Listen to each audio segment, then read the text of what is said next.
outside of Nashville, Tennessee. This is the award-winning podcast, ParaReality. Good evening, everybody, and thanks for listening tonight. My name is Sandman. I'm your host and your guide through this strange realm of ghosts, cryptids, UFOs, aliens, conspiracy theories, and other unsolved mysteries that I like to call ParaReality. Man, I've got a great podcast lined up for everybody tonight. I am super excited to bring this to you. This is something that I've been working on been trying to get this together for probably about 6 months or so. It's something very near and dear to my heart, and I've got a slew of guests lined up that's going to be making an appearance. We're going to be talking about conspiracy theories tonight, and not just generalized conspiracy theories. We're not going to be talking about every conspiracy theory. What we're specifically going to be talking about are promoters of conspiracy theories. Should these people be held accountable for their actions if they promote an idea or a theory that someone not only believes in, but acts on this, and this causes harm to someone, causes someone to die, causes property damage, or other kinds of injury or damage? Should the promoter of this conspiracy theory be held accountable not only civilly but legally, criminally, if his or her idea promotes violence or incites violence? And I've been wanting to do this for probably about 6 months now. Been working on trying to get some people together, and I'm really excited because I've got a really good roster of people that's going to be on the podcast tonight. Most of them are podcast hosts. Everybody is super smart, super intelligent, and we're all going to have our own point of view.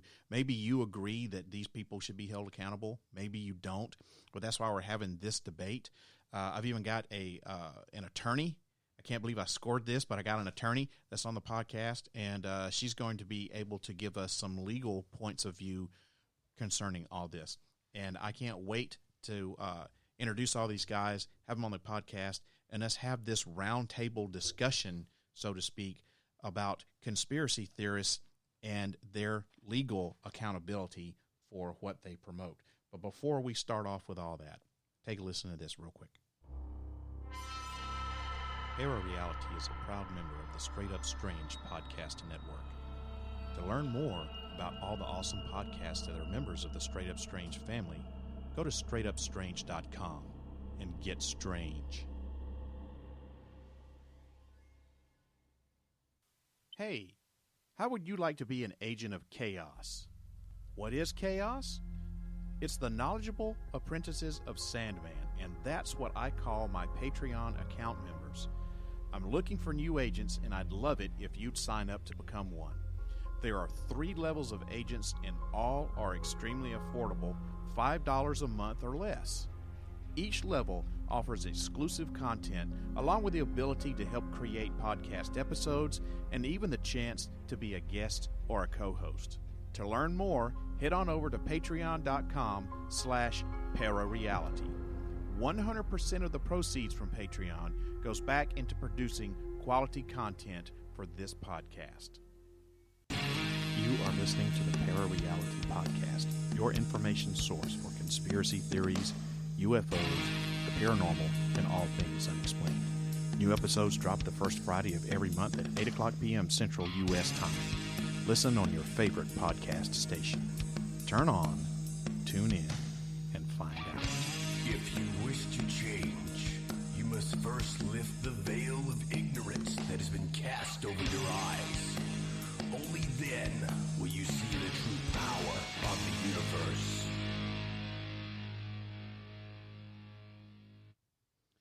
All right, everybody, let's start. Let's get this debate on. On the line here, on the studio line, I have Jen from Vanished Podcast. Jen, welcome to ParaReality. Thank you. Thank you for having me. I really appreciate you agreeing to come on the podcast and talk about this. And one of the reasons why is because Well, actually, there are two reasons. Number one, because Vanished is a great podcast, and I love all the research and everything that you put into that. And number two, I hope I'm not going to get in trouble for this, but you are an attorney, correct?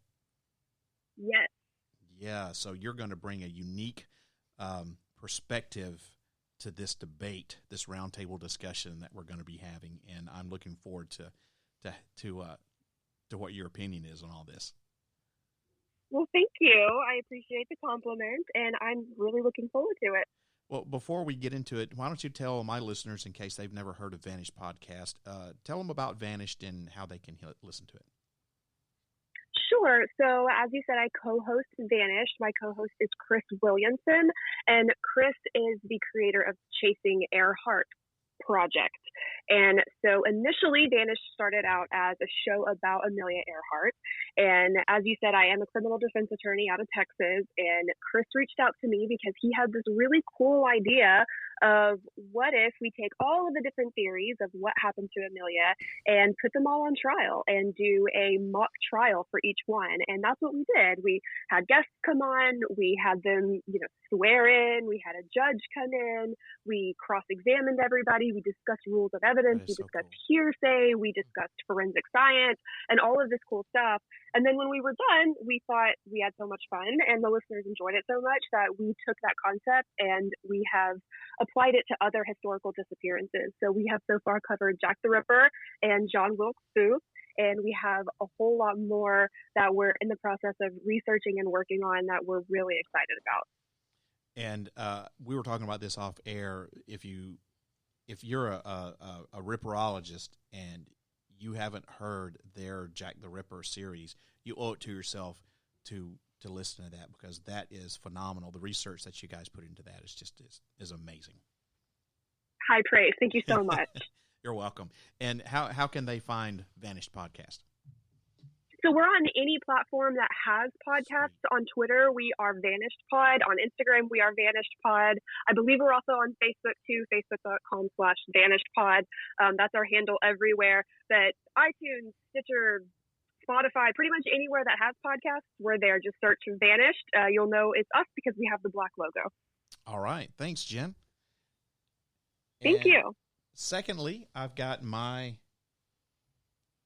always faithful co-host, Eric from World We Live In podcast. Eric, welcome back to ParaReality. Hey, what's going on, everyone? Good to be here. Excited for this discussion, and good to be back. What's up with World We Live In? Yeah, World We Live In's it's all ready to go. I've gotten a new laptop and just have my setup. I just have to record that next episode, and then we'll be back up and running. Sweet. Yeah. And how can we find World We Live In podcast? Yep. You can find World We Live In podcast, Google Play Store, or whatever that's called, Apple Podcasts, Spotify. Yeah, any of the big guys. I'll be there. Sweet. Yep. New episodes coming soon. New right? episodes coming. Yes, sir. All right. Be sure and let me know so I can let my listeners know. Yes, definitely. Right. I will. And finally, last but certainly not least on the panel this evening is the always incomparable John Harrison. John, Sandman. Yeah. Sandman. Great to be back. So for those of you who have never listened to this podcast, shame on you. But if you've ever listened to any of the episodes that John has been on, you know that he is definitely a unique person. John is a medical professional. He's a scientist, a chemist, a traveler. He's been living for the last, 18 months on an Indian reservation out in Zuni, New Mexico? Yes. Yeah. So very eclectic person here. And John brings an analytical mindset to all this. He's a very logical person, and that's why I have you on this panel, because I think that you bring a unique perspective. I would like to think I would be contributing some questions out of complete ignorance. I'm especially anxious to that. Well, not anxious, but excited that Jen is here, because I definitely have some questions that I have absolutely no idea how to answer, but maybe she will. Well, you are not a conspiracy theorist, and Jen, you're not really a conspiracy theorist either, are you? No, not really. Yeah. So the only two like conspiracy theorists on the panel are me and Eric. Yep. Yeah. So, and we're not like super crazy. No, we're not conspiracy crazy out there. theorists. Like Yeah. QAnon, no, they can go take a flying leap. I'm not in. I'm not that far off the deep end. But I do have a couple of conspiracy theories that I'm like, maybe this is true. Yeah. It's just a thread of truth. All it takes. Exactly. Yeah. Exactly. So for the longest time now, I have. Well, this kind of started, I guess, for me, with Alex Jones back in 2019. And, of course, everyone, if you listen to podcasts like this, there's no way you don't know who Alex Jones is. But just in case, he is a big-time conspiracy theorist. He's the host of InfoWars, which he does, I believe, a podcast. He does like a internet TV show. He's basically anything that is around that exists, he has a conspiracy theory about. And he really gained popularity with the whole Sandy Hook mass shooting, where he was promoting that it was a false flag government operation that had to do with gun control, that the far right, I think it was the far right, I can't remember, but I guess it was the far right was this was an attempt for them to take our guns from us. So they staged this incident at Sandy Hook, and that the parents of these supposedly dead children were crisis actors, that the children weren't really dead, blah, blah, blah. And he had a whole... God, that was 2012. It's been a while. That's when the shooting God, happened. that's been 2012. That's wild. Yeah. And he had this whole conspiracy theory that, this was a false flag thing, and there were these crisis actors. And I think he's probably the person that brought the quote-unquote crisis actor conspiracy to light. And this has caused a lot of problems with the parents of the people of the children who got killed.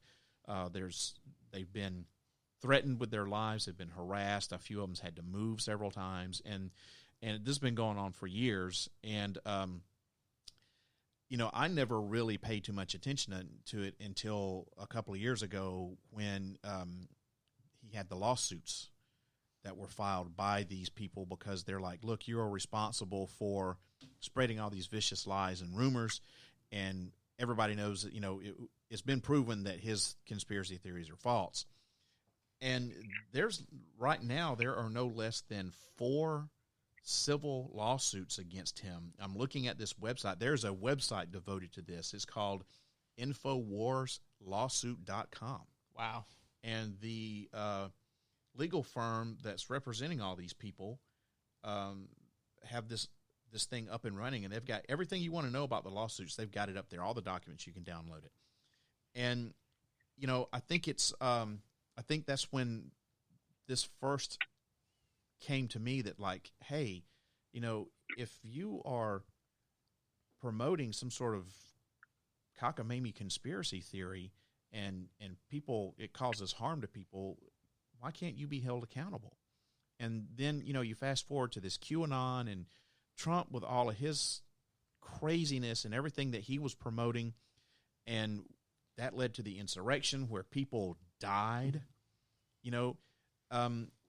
I think that if you're promoting something like that and it causes harm or death, I think you should be held accountable. And Jen, this is where I'm going to, refer to your expertise on this. Is this possible? Is this even something legally that can be done? Yeah, so I think you kind of, at the beginning, made a good distinguishing point, like civilly or criminally, right? So when you're talking about wanting to hold somebody responsible civilly, like what they're doing with Alex Jones in a lawsuit. Now, I haven't read the lawsuit documents. I don't I am a criminal defense lawyer, so I don't practice in that kind of stuff. But when you're talking about holding somebody responsible for something like that, you really are trying to look at like their state of mind, right? Were they acting negligently, meaning they should have known better. They should have known that somebody was probably going to get hurt, that they didn't care, and they did what they were doing anyway. Were they acting recklessly, meaning that they were almost certain that somebody was going to get hurt and they did it anyway? Or were they acting intentionally, like I wanted somebody to get hurt? And I think that whenever you're looking at the difference between like civil liability, criminal liability, or no liability at all, I think that is really where the question needs to be asked, is what was your mindset? Were you were you repeating something? Are you, as a member of the media, like what responsibilities do you have as somebody that puts information out there that the public is expected to be able to trust, right? And that is one of the things that Alex Jones, I believe, is arguing, is that like, hey, I was playing a persona, and everyone should have understood that. And I don't actually believe any of these things. And this is not really me. This is a character that I play. Well, that's very different than saying, no, I am a journalist and I am trying to inform people of what the truth is. And so that becomes a whole conversation, right? Like, what is InfoWars? What is he intending to do with that? Because it seems to a lot of people like he very much does have an intention to sow distrust against the government, and that he really does believe these things. But then he'll go on these depositions and say, no. This was all just an act. This isn't real. It's satire, and you should have known that. And so those are the questions that again, I'm not super familiar with the details of the lawsuit, but I really think that is what the question is going to come down to. And when you're talking about criminal liability, go ahead. No, I was going to say you're absolutely right. That is exactly what he's doing. Is he's saying, I am playing this persona, and people should know better. But my question on that is, if he's playing this persona and it's this character, but he knows that people are buying into this and are believing in what he's saying, how does that not translate into him being held accountable? No, and I think that is a very good question. And I think that I agree with you, right? Like, you should know whether you did, whether you meant to. Maybe he wasn't acting intentionally.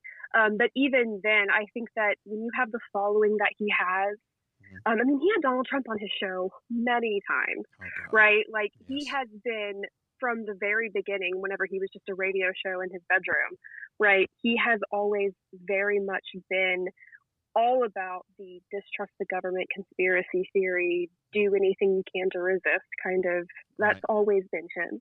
It's never been anything but that. And some of the stuff that's come out from his ex-wife, showing what his mindset was during some of these time periods, I think has been very, very revealing. No, I don't see a situation in which he avoids liability. I really don't.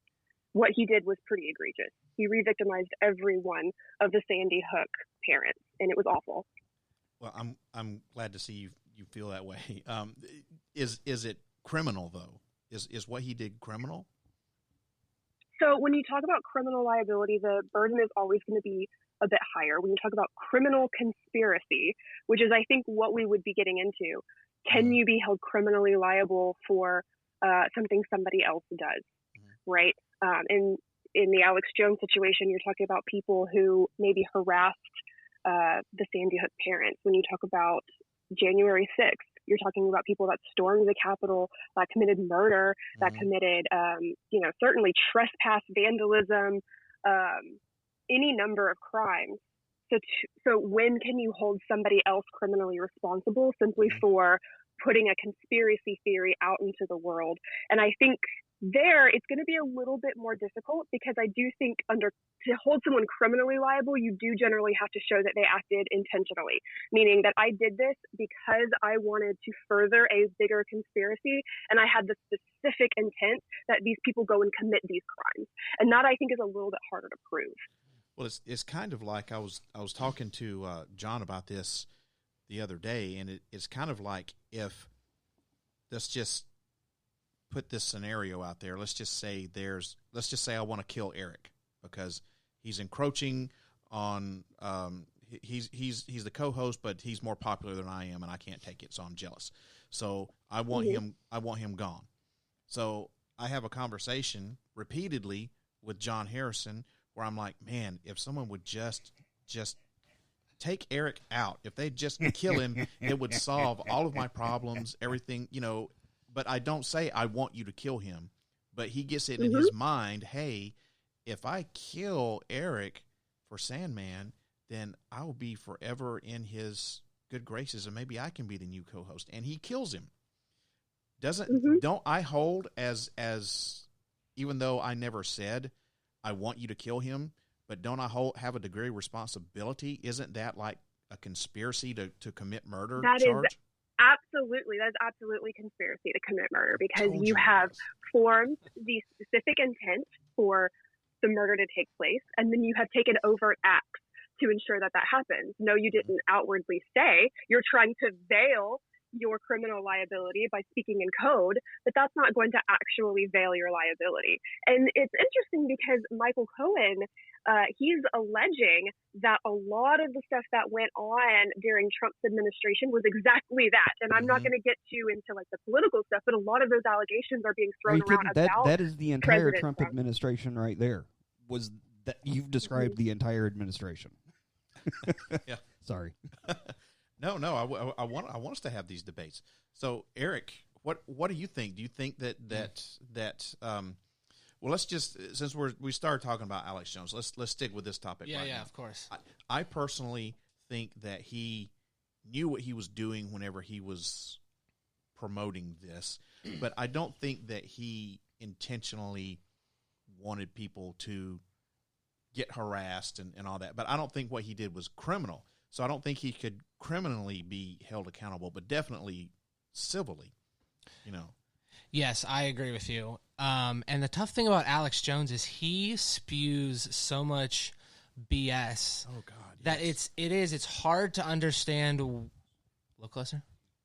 It's hard to understand where he's actually serious and where he's just saying words, because his shows they're like 2.5 hours long or something, like every day. I mean, the man has to say stuff and have guests on, I think, just to fill airtime at some point. And when these certain conspiracy theories come up, I think he just sometimes needs to take a stance, because I do think he is playing a certain persona, but I do also believe he believes what he's saying. Yeah. So, Alex Jones is the first instance, or that we've had with social media coming over and taking control of our society. And Alex, I think, is the canary in the coal mine with this is how bad it could be. Right. In my personal opinion, the man is a grifter. He's trying to, be a character so he can sell his, nutritional supplements so he can make some money, and it becomes a self-reinforcing positive feedback loop where, you have to keep it up, you have to keep it up, you have to keep it up, you have to keep it up, whether or not he believes it or not. Which I have absolutely no idea, but he probably does. But it becomes a self-reinforcing issue. The outrage gets the clicks, gets the money, gets the advertiser dollars, gets the everything, and so it's like, oh God, you have to keep it up, right? Yeah, I agree, 100%. Well, at some point though, when do you, as an Alex Jones type person, when do you draw the line and say, I can't, in good conscience, I can't keep lighting the fire under these people to have them go out and do these crazy things? I mean, he was one of the people who was instrumental for Pizzagate. Right. Yeah. And look, there was a dude that drove across the country with a loaded weapon and stormed the pizza company, looking for the secret basement where the child porn ring was. And, oh no, there's not only is there not a child porn ring, but there's no basement in there, Yeah. I think a unfortunately, at a certain point, the ability for him to control what happens to whoever it's out of his control. Because that's just life. People are going to do crazy things, and I think we all know that there are an insane amount of crazy people out there. And this is a great segue to the next topic that I wanted to bring up. Please go on. Well, and that's the tough part, that is at a certain point you're just like, it's out of the control. I mean, when you have however many people that were at the Capitol on June 6th, like, something was gonna happen. Like, it was inevitable at that point. Mm-hmm. I mean, the police were literally just opening the gates and letting people through. And it's like, at that point, I mean, it's gone too far. I don't know where I was going with that, but that's just the point. At a certain point, it becomes like, Alex Jones can say this and that and this and that, but it's just what's gonna happen is what's gonna happen. And I guess the mitigating the risk at that point is on society. And he is the first major conspiracy theorist who had their platforms taken away from him. YouTube is like, yeah, he was deplatformed on all this. Yeah, Facebook, Twitter. Interesting enough, though, after Facebook banned him, he was back on Facebook in like an hour. There's some different, I think it was InfoWars is back was the new account. He was on there for, in an hour. Yeah. But they quickly banned that. But, I mean, he was the first one that got, like, deplatformed, And then here you come along with Trump. But, then the argument becomes, you're taking away my First Amendment rights. And no, you're not. The First Amendment and Jen, correct me if I'm wrong, you're the attorney, so I'm just going to keep referring to all legal matters to you. Sure. But, the First Amendment was made so that the government can't interfere with your free speech.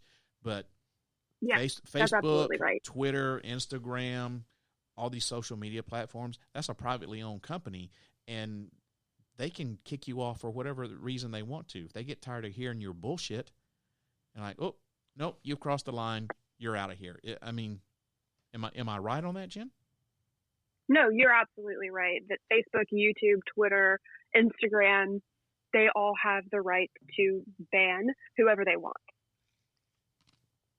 And it's not a freedom of speech. It's not a First Amendment violation, but that's the first thing that people are going to throw out there is, you are violating my First Amendment rights. No, I just right, don't and then that's not an accurate interpretation of the law and of what the First Amendment actually says, that you have the right to. No one is telling these people they don't have the right to speak. You're not entitled to a large platform. You're entitled to say whatever you want. And in fact, a lot of these people that have been kicked off of some of the more mainstream, for lack of a better term, social media platforms, well, they've gone and they've found other places, right? Gab and Parler. And I mean, there are other platforms popping up all over the place. These people do have a platform. They're just upset because their platform, they feel isn't as large as they feel that they are entitled to. But that's not what the First Amendment says. Exactly. I thank you for bringing that up, because that is exactly true. That's a great point. John, you said you wanted to bring up something. What? Yes. Eric brought up an interesting point with the Pizzagate guy. If in fact that Alex Jones ranting about the pedophilic Democrats or whatever, and Hillary Clinton, and that inspired a man to go grab his assault style, military style assault weapon or whatever, and go shoot up a pizza place. We had just finished watching a documentary on Vice News about Sherry Shriner. Yeah. Right. Mm-hmm. Yeah. And so to briefly summarize what went on, and so Sherry Shriner was this woman who apparently did YouTube channels that had a religious theme to them, and they were kind of bonkers. You know, Yeah. we're talking about, you know, lizard people, aliens that are, you know, here present and, you know, in disguise and everything like that. And she had amassed a following of people, and you know, where they're all kind of circle jerking each other and, you know, self reinforcing, you know, their wacky ideas about the end times or whatever. Sounds like a good time. Yeah. Something I would be involved in. Anyway. Anyway. I'm so sorry, Jen. Yeah, sorry, Jen.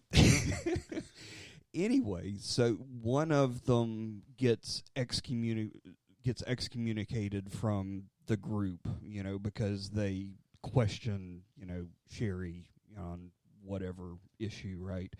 And ends up not being able to handle it, and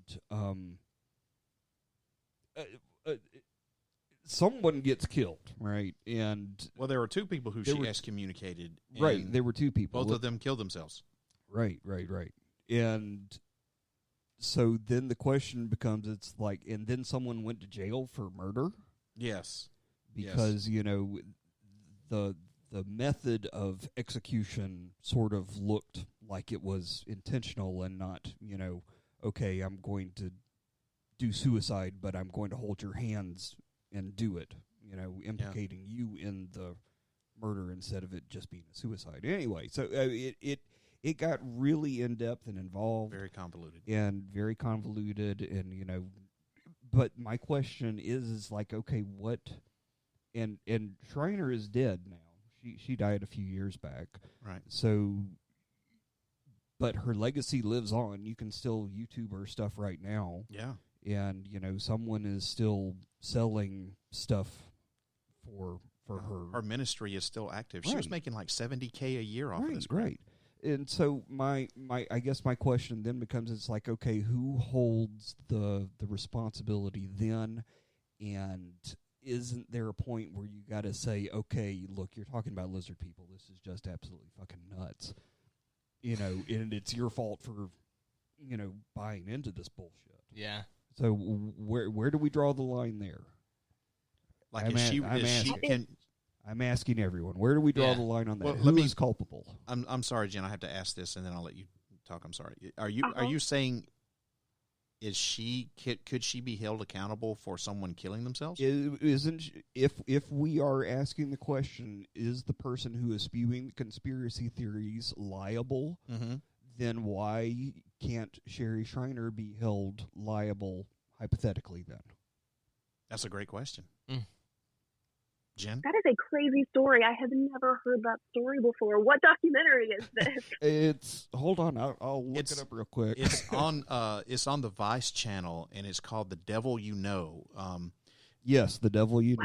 Wow. The name sounded familiar, but yeah, Wow. I did not know that story It's either. I think it's a 5 Sounds or like a cult almost. Yes. It's a 5 or 6 part. I think it's a 6-part 1 hour documentary series, and she was she went to Jerry Falwell's university and got an education there, and wanted to be a news anchor on CNN, and CNN just kind of was like, no, you don't fit the mold for what we're looking for. So You're nuts. yeah, so she went back to her little hometown in Ohio or wherever she's from, and eventually started this online ministry and had a Facebook page and a YouTube channel and all this sorts of stuff, and was selling orgone and all this stuff that would not only repel demons, but repel the evil reptile aliens that were living in the underground bases that had infiltrated our government, and blah, blah, blah. And her whole conspiracy theory was wrapped around demons and lizard people aliens. And she had a podcast on Blog Talk Radio, which is still there. Wow. And she had this whole cult. And if you, Wow. there's a couple of people who were big time followers of hers, and they questioned her for whatever reason. And she was like, "Oh, you can't question me." And she kicked them out. And they were and it wasn't like both at the same time. These were like a couple of years or so apart, but so ingrained in this cult that they mentally, when they were no longer a part of it, each one of them killed themselves. And oh my gosh, one of them actually, what he did was he put the my God, John, don't catch the secret bunker on fire, whatever it is that you're doing over there. I'm sorry. Oh yes, don't die while I'm on the phone. No, please. That would be awkward. So the one guy actually put a weapon in his girlfriend's hands and had grabbed her hand and made her hold the gun up to his head or something like that. And he had his fingers on the trigger of the gun and wound up somehow using her to kill himself, and she got convicted of murder for this whole thing. But sure, but the whole documentary was basically kind of around this crazy Sherry Shriner thing, and about how she had caused these two people to kill themselves, and they were, one of the questions that was raised was, how come was never held accountable for this? And I think that is a fantastic question. Yeah. Wow. And, I mean, no, go ahead. Go ahead. The cult stuff is its own separate thing. Like that goes beyond like conspiracy theories, right? Like you're not just like, oh, I have a theory, or I'm just asking questions, or I'm putting stuff out there for you to read and do whatever with. Like if you're a cult leader, that not only now are we talking about freedom of expression, but now we're getting into possibly freedom of religion territory where, okay, are these your sincerely held beliefs? And where do we draw the line between like, okay, this is what your religion teaches, but it's also criminal behavior, and then that like these cult leaders, I mean, I want to say, what was the name of that documentary, Wild Wild Country, where that cult leader, specifically the one out of in the Pacific Northwest, I mean, it was a guy and a girl, and they both, oh God, and for the life of me, it's been years. They moved from India to Oregon. They bought a bunch of land out in Oregon. Okay. And then the girl was just like, she was on the run from the law for a really long time. So, I mean, I think that definitely if you're running an organization that is like not even indirectly, almost directly promoting criminal behavior, and you're a suicide. I mean, this isn't a suicide cult. They didn't commit suicide because their cult leader told them to. But I mean, the damage that you have caused from this, it's egregious. It also kind of reminds me of Scientology. Some of the abuses that are alleged there, and like some of the survivors of the Scientology religion, some of the things that they talk about and how they're still being harassed. I mean, absolutely. I also question why this person wasn't at all held criminally liable. Yeah, which goes back to why I'm doing this roundtable, because I think that she should be, and I think Alex Jones should be held civilly liable. And how does Scientology get away with it? Damn sure think that because they have celebrities. Former President Donald Trump should be held criminally liable for what he did on January 6th. I mean, it's. I mean, we got it on video, for Christ's sake. He was in front of millions of people going, "Go march down there." And oh yeah, I'm going to be with you. I'm going to be right there with you. But first, I'm going to get in my car and leave. Right. And because he knew what was going to happen. He knew. There's absolutely no way that he couldn't have known, because they were being very open about it on their online forums. It is very, very difficult to try to play plausible deniability, right? They had posters. Right? They were advertising that we're about to go start a civil war. Everyone who was on Twitter or Facebook at all in the 60 days leading up to that, we were all nervous about something that was going to happen. There's no way you can claim you didn't know. Exactly. Yeah, that's where I was confused about the whole thing. It's like, I think at the point where Trump had spoken, it had already gotten out of control. So I'm like, how did no one catch this before it happened? That's what I was confused about. Makes no sense. No, it doesn't make any sense. It's like, where was the FBI? Where were all the I don't know, for lack of a better word, like highly armed police that were supposed to be protecting the Capitol. You have at the very heart of this conspiracy theory here of this insurrection, civil war that they were planning.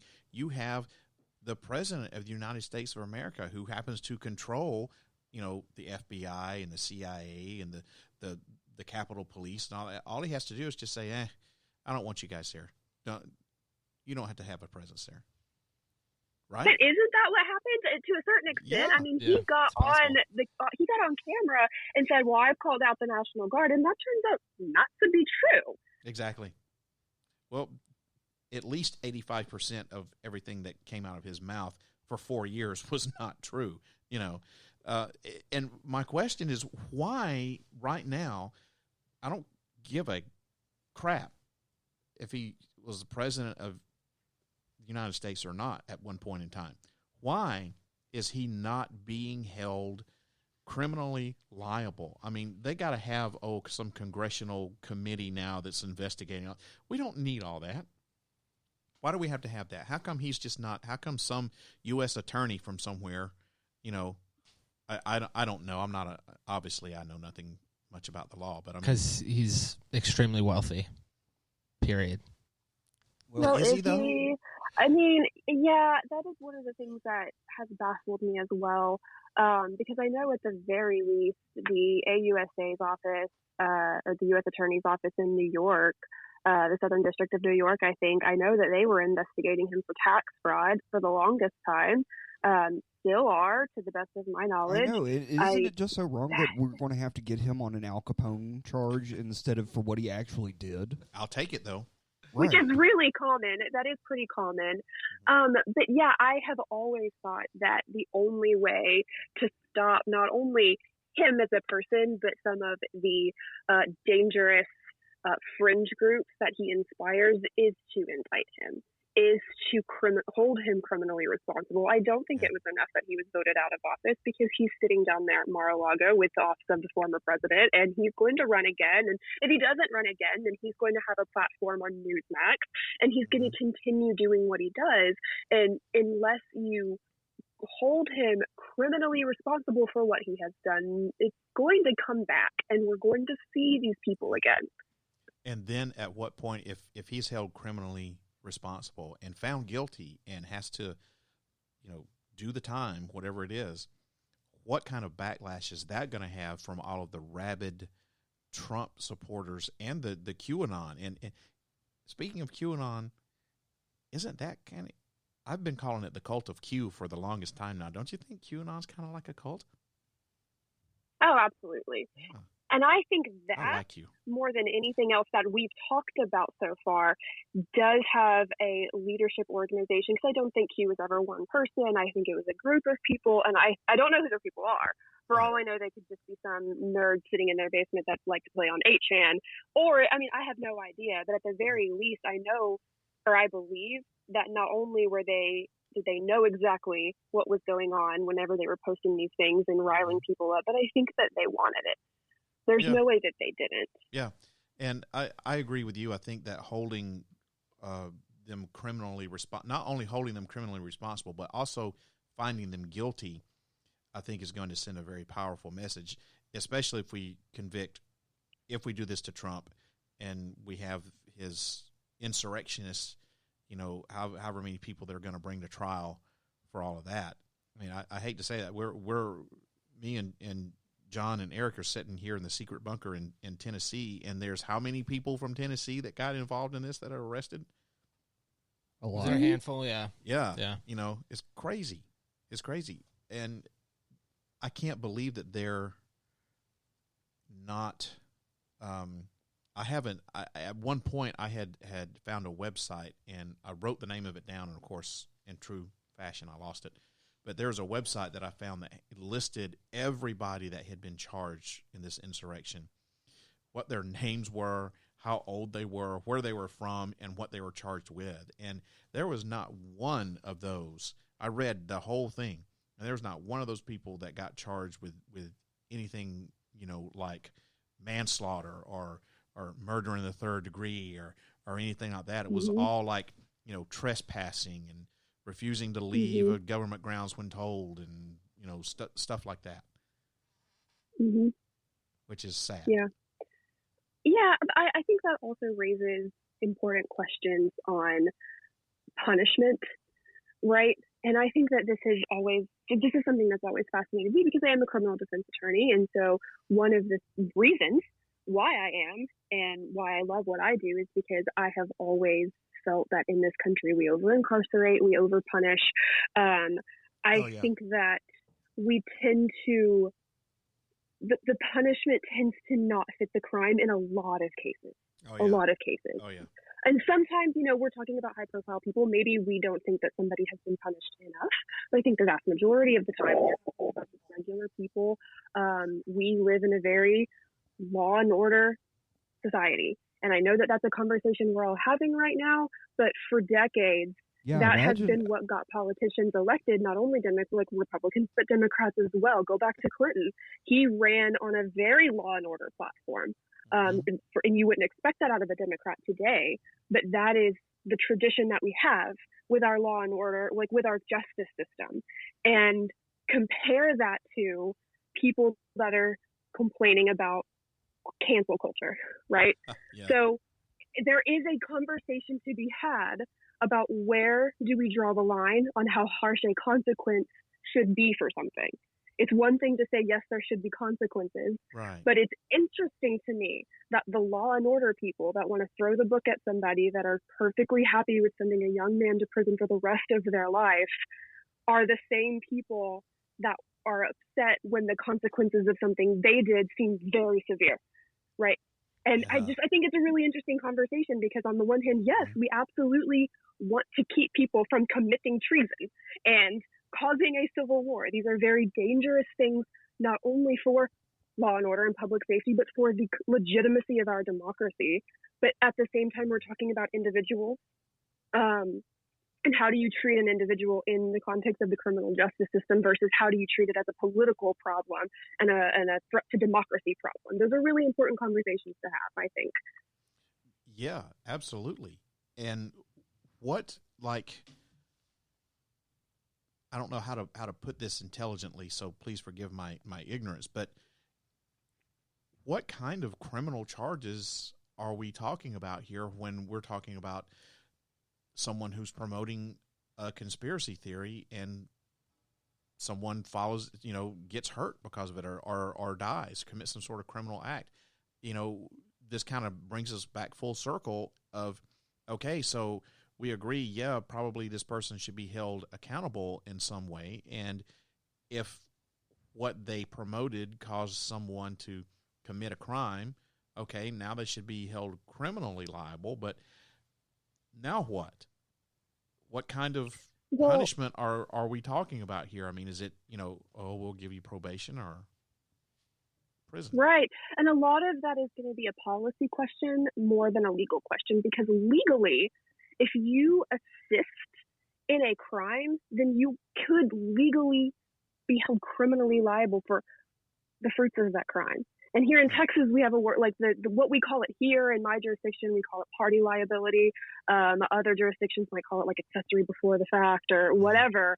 But you can absolutely be held criminally liable for a murder, even if you didn't pull the trigger, even if you never knew the victim, if you were involved in a conspiracy to commit a crime, even if you were only minimally involved, then you can absolutely still be held to the same criminal liability as the people that are closer, right?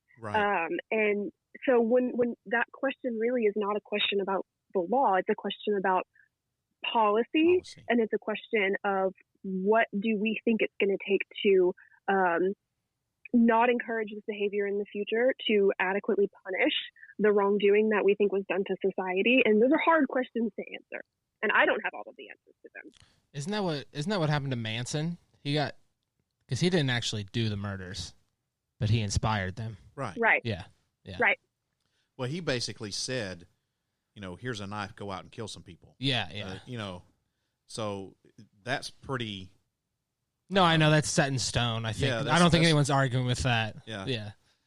It just amazes me though that if it's a matter of policy or if it's a matter of having the DAs going out and actually filing the charges or whether or not it's people actually coming out and filing civil lawsuits. It's like nobody seems to be doing it. And that is one of the problems that I have is that why are we not doing this? I mean, there's a difference between civil. Why are we not calling out the bullshit? Well, why are we allowing Fox News to keep on peddling, white supremacy bullshit every goddamn night? Why? Well, I can't answer that. I don't know.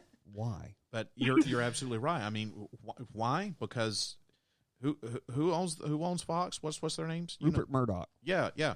Well, he's rich. He's rich. He's a rich white guy. Ka-ching. That's where all this comes down to me. No one. I always like to use this example in the 08-09 crash of Wall Street. Yeah. No one that was at the top of those large banks ever got prosecuted because they're rich. And the federal government just gave them more money. Yep. Right? Too big to fail. Couldn't let the banks fail. Mm-hmm.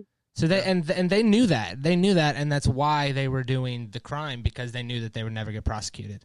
And they were going to make more money exactly off of the end of it. Yeah. And that's what it all comes back down to me when it really doesn't matter, left, right, wherever you are, any type of politician or whoever it is, if they're wealthy, they know that they're never going to get prosecuted, and if they are, they have enough money to fight it anyway. And it's always the common man that ends up getting hurt and damaged. But then if you take what you just said there, Eric, and you apply that to, since we've been talking so much about Alex Jones, you apply that to Alex Jones.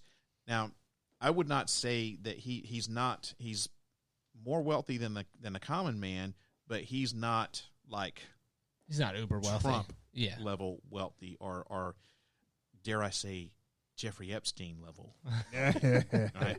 So, but he makes probably several $100,000 a year. Yeah. So where do you?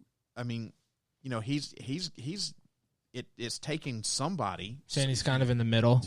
Yeah. I mean, somebody, not once again, I don't think anything he's done is criminal, but at least someone is saying you're going to be held accountable for this. But what if he did? What if the guy, the Pizzagate guy, instead of going over there, driving to the restaurant with a gun and just clearing the place out, what if he'd have went in there with guns ablazing and shot the place up and killed 4 or 5 people? Now what's going to happen to someone like Alex Jones? Yeah. And I think I honestly think that nothing would have happened to him. Well, the difference between Alex Jones and, say, someone like Tucker Carlson is that he doesn't wear a bow tie.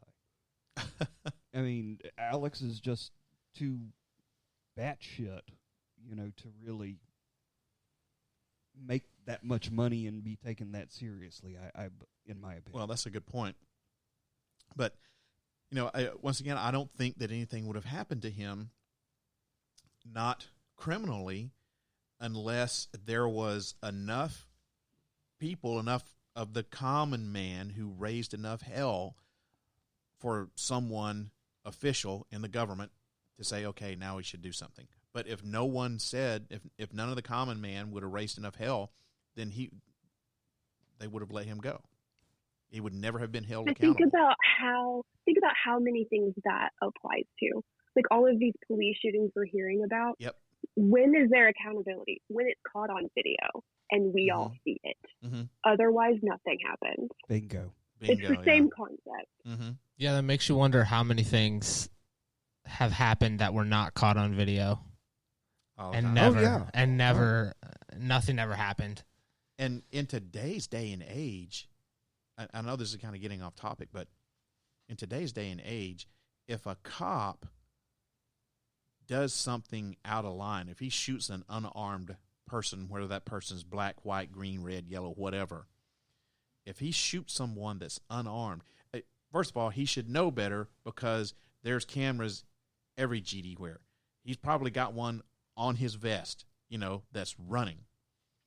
So it's just, when a cop does that, it's just stupid. Now, I know they don't care about those cameras. I can just tell you, they don't care about those cameras. The vast majority of the time, it's not going to end up in the hands of the news so that the vast, the wider public can see it. Who's going to see it? Their supervisors, probably a prosecutor, maybe a defense attorney, right? They don't care about those cameras as much as you think that they would. Yeah, it's That's there to because they protect know him. It's because not there to they protect know you. It's what there they to protect can and him. can't get away with, and so they don't care. I would make a horrible cop because I I would never. yeah. Yeah. But let me steer us back on top. Yeah. What you like? You were going to say something here. Sorry. No, it's okay. No, I was. like it. Yeah, I was gonna. Right before the we started recording, we were talking. I mentioned something about the education system and how, again, a personal opinion here, but I think some of us will agree that it's more of an indoctrination system. And I saw Sandman's face. Well, I think for a large part, obviously we learn good stuff and people are taught educational things, but a lot of the public, I don't think, is ever taught how to analyze and think about things in a productive way. No, we're not. Absolutely. A lot of people are just civics taught save to. America. Yeah. If we bring back our civics classes, because hell, when did I last have a civics class? I think it was like 50 years ago. 8th grade. Yeah, but just taught how to take in information and, well, I always say on my podcast, do your own research, right? A lot of people don't do that, and understand what. Or they don't know what research is. They don't know. Yeah, Right, or they I may think not that's even a know where to problem. begin. Yeah.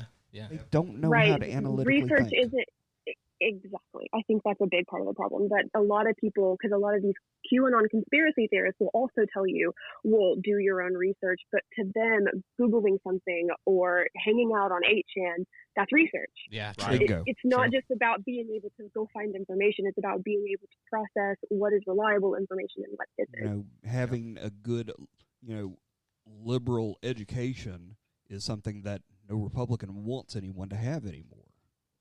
We don't want you to be able to think. We don't want you to be able to go to school and have humanities and think about these ethical issues or anything like that. We don't want you to do that. So don't go to college. Don't do it. Yeah. But do your own research. Do your own research. Yeah. Come up with your own. Marjorie theory, Taylor damn it. Greene would love to say that our public education system is indoctrination. Matter of fact, she did on the hellscape that is called Twitter, right? And is a because she was calling out Biden for saying, "Oh, we want to add 2 more years on preschool and 2 years of college. It's indoctrination." God damn, Marjorie, just go home, please. And now we have conspiracy theories that are permeating our political system. So the Republican Party is no longer the grand old party. It's the grand old conspiracy theory. It's the crazies. It's the big lie. Yeah. So, when is it going to end? Now we have our leaders of government who are supposed to be running our country, but instead they spend all of their damn time on TV and social media promoting these crazy conspiracy theories instead of running the country. I'd like to know, what the hell does Marjorie Taylor Greene and Matt Gaetz do? I would argue there's what crickets do because no one knows. No, I would agree with you, but I would argue what do all of them do? Well, I think it's the whole system. The whole system has been for a long time. I don't think there's two parties. There's one party and there's two wings. Okay, it's one eagle flying, and they're both supporting each other. It's always a back and forth. I don't think there's ever one side that is responsible for it all. There's always back and forth, and people are always BSing. You see these Senate hearings where nothing ever gets accomplished, right? Nothing ever happens. It's all just a back and forth of BS, in my opinion. Oh yeah, I agree that our system of government is completely moribund because of the political shenanigan infighting. When again, it comes back to this whole social media situation that we have here, where outrage draws clicks, draws money. Right. And so, believe me, if I was going to go into government right now, I would go on the Republican Party in a heartbeat, because I know that they will. And so, if believe me, if I was going to go into government right now, I would go on the Republican Party in a heartbeat, because I know that they will. And so, if believe me, if I was going to go into government right now, I would go on the Republican Party in a heartbeat, because I know that they will. no matter what I personally believe, if all I had to do was just spread bullshit and throw, gum works into the functioning of government, if that was my only responsibility, fuck yeah, I'll do it. What could be easier? Well, now that we've got all these conspiracy theorists that are getting elected to our government, at what point are we going to start holding them accountable for what they're spewing and what they're saying? Because we had a perfect example of this once again is the January 6th insurrection. The president of the United States of America, for Christ's sakes, was directly involved in this QAnon conspiracy theory. Now, I don't think number one, he's not smart enough to come up with this conspiracy theory on his own, but he damn sure did not do anything to discourage it. He was very careful with his words, but he never said anything to discourage it. He never really said anything to write out, like, encourage it either. Everything you had to read between the lines with everything that he did. But I don't know. He did say, "We love you." Well, that's true. To the rioters. I don't know that I was not surprised by that because that's his support system. Like, you're not gonna disenfranchise your support system. Bingo. So Yeah, I think that was right on. Yeah, which was exactly why he did not want to say anything bad about the Proud Boys when he stand said back and stand stand down, stand by. Stand down, stand by, whatever. Because he knows, well, those people are going to vote Those are my for me. fans. Yeah, so you have to remember with Trump, it's all an act. He's an actor. It's his fans. That's going to not isolate or denounce his followers, because that's votes. But still, by doing that, you're still encouraging this cult of Q to keep taking these conspiracy theories. I mean, Jen, I don't know how much you know about QAnon, but I know a little bit about it. Yeah, I don't think there's anyone that knows everything about it. Following it since 2017. So maybe. Oh, wow. But did you see the HBO documentary on it? I haven't. I know that it's there. I haven't seen it yet. Take some time to watch it. You'll enjoy it. Yeah, I talked to some people about it, but yeah, I plan to watch it. But like, I've been following it for a minute. They're absolutely nuts. Yeah, yes, totally. Yes, and I mean, I know you can't. We don't know who Q is, and I agree with you. I think it's more than one person, but we really don't know who it is. We could, if I think that if the government really wanted to find out, they could, and they probably already have at some point. I would think, but anyway, let's just say we don't know who Q is. So, Q is doing. How can we hold? Q is doing the Arizona recount right now. Yeah, I'll tell you exactly what Q is. But at who in QAnon with there being so many people involved in this, who do we hold responsible for promoting these wacky QAnon beliefs?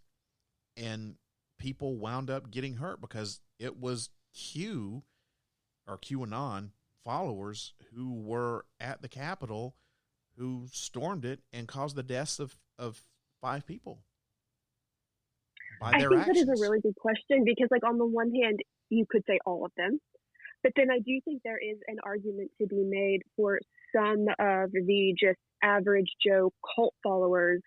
I mean, if you've ever talked to, or I've never personally talked to, but I've seen many documentaries and read a lot of like interviews with cult survivors, there is something to be said about the brainwashing that does happen. And when you look at some of Q's tactics, or the organization's tactics I mean, there have been people I know that have lost relationships with family members, with friends, because somebody in their family or somebody that they were once close to has fallen so far down this Q rabbit hole that they've completely lost themselves, right? And that is what happens with cult members. And so I'm not saying that we should absolve people of responsibility, but I think that should be taken into consideration when you're asking who are those that are actually the most culpable, right? And there are people out there that are pulling these strings and that are using these tactics on purpose. And Jen, what is the difference between holding someone civilly liable and holding someone criminally liable? That is a really good question. There's a very, very big difference. If you're being held civilly liable, you're being sued. Now, the government can sue you, so it doesn't necessarily mean the government isn't involved, but it generally involves money or asset forfeiture or something like that. But if somebody's being held criminally responsible, then your freedom is on the line, meaning you might go spend some time in prison or jail, that you might be on probation, and your freedom will be restricted in some way. That's the main difference.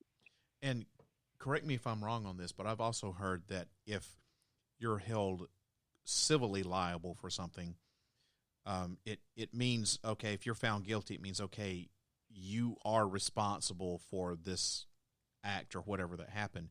But then they say, okay, so now you got to pay somebody $3 million, but because it's a civil lawsuit, you don't really you can not pay the money back if you just like don't want to. Is that true? Well, you'll get a judgment against you, so that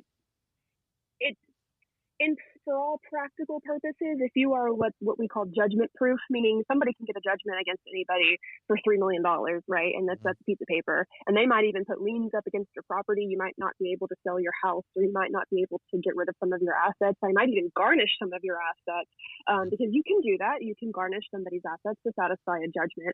So there are enforcement mechanisms available to you to collect on a judgment. But at the end of the day, if you just don't have the money isn't there, or you've been able to successfully get rid of it, then there are times whenever you can, be what we call judgment proof. Okay. All right. That's interesting. I have two things that I want to ask. Go for it. And I don't know if I have a good answer or opinion on these yet. We'll take them separate, but I just want to put them out there. All right. So historically, we also have events with conspiracy theories and cult activities and stuff like that. How did we deal with them in the past? And I'm talking about things like from 40, 50 years ago, like Jim Jones and the Jamestown, in Guyana, South America. And then there's the Weather Underground, which I don't know a whole bunch about, but I don't know. I actually have to look it up, but I know of them. Was that the bomb the Capitol? Yeah. In 83 or something like that? Yeah. And then there was the Black Panthers. Instead of Black Lives Matter, they had the Black Panthers. Or, the American Indian movement that happened back in the 70s. What happened? I know what happened to them. They all got lined up and shot by the federal government. Yeah, not good. Yeah. But the Waco.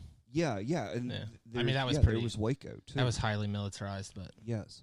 And so what happened with all these other conspiracy theorists and things like that in the past? What happened there? But you're talking about, if you're talking about Waco and Jonestown, or those were cults. Those were cults. Right. And so they weren't promoting necessarily any kind of conspiracy theory.